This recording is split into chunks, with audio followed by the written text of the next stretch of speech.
सारा अपनी पुरानी आर्मचेयर में डूब कर बैठी थी। बारिश की बूंदें उसके कमरे की खिड़कियों पर जोर से पटक रही थी। पूरा पुराना मकान उसके आसपास करह रहा था।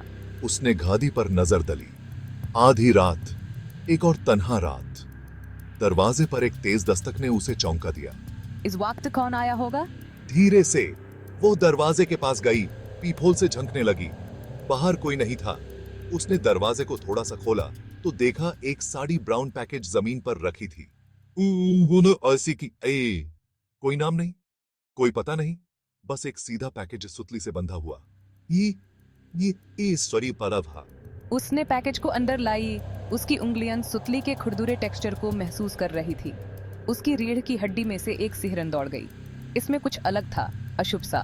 बेचैन तो थी, लेकिन उस पैकेज को खोलने के लिए उसने एक सिजर उठाई। सुतली तोड़कर एक एंटीक लकड़ी का बॉक्स निकला। अंदर फेडेड वेलवेट पर एक खूबसूरत चांदी का लॉकेट रखा था। सारा ने लॉकेट उठाया।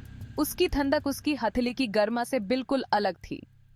जैसे ही उसने इसे खोला, दो चेहरे उसे घूरते हुए दिखाई दिए, जिससे उकी रीढ़ में एक ठंडक सी दौड़ गई। एक जवान जोड़ा, उनकी मुस्कान वक़्त में जमी हुई थी। उन्हें देखकर ऐसा लग रहा था जैसे वो उसे आर पार देख सकते हों। उनकी आंखों में एक अजीब सी परिचितता थी, जिससे सारा के मन में बेचैनी सी फैल गई। कमरा और ठंडा हो गया। उसके अपार्टमेंट को रोशन करने वाला एकमात्र बल्ब टिमटिमाया और कुछ क्षण के लिए कमरे में अंधेरा छा गया। जब रोशनी वापस आई तो वह फीकी लग रही थी, जैसे कमरे पर कोई परछाई गिर गई हो। सारा ने लॉकेट को और जोर से पकड़ लिया। उसका दिल जोर से धड़क रहा था। एक अजीब सी खामोशी छा गई, जिसे सिर्फ बारिश की लगातार हो रही आवाज ही तोड़ रही थी। तभी एक आवाज, बमुश्किल ही सुनाई देने वाली, एक फुसफुसाहट जो खुद कमरे के अंदर से आ रही थी। मुझे ढूंढो, ये गिड़गिड़ाया। आवाज दुख और निराशा से भरी हुई थी। सारा जम गई। उसकी सांस उसकी गले में फंस गई। उसकी नजरें कमरे में इधर उधर भाग रही थीं, आवाज का स्रोत खोज रही थीं, लेकिन वह पूरी तरह अकेली थी। डर उसे घेरने लगा। फिर भी उसके अंदर एक अजीब सी जिम्मेदारी जड़ पकड़ने लगी। ये लोग कौन थे और मदद के लिए उनकी यह गुहार का क्या मतलब था? सारा जानती थी कि वह इसे नजरअंदाज नहीं कर सकती। यह लॉकेट, यह फुसफुसाहट, यह किसी चीज का इशारा था, एक रहस्य जिसे वह सुलझाने के लिए मजबूर महसूस कर रही थी।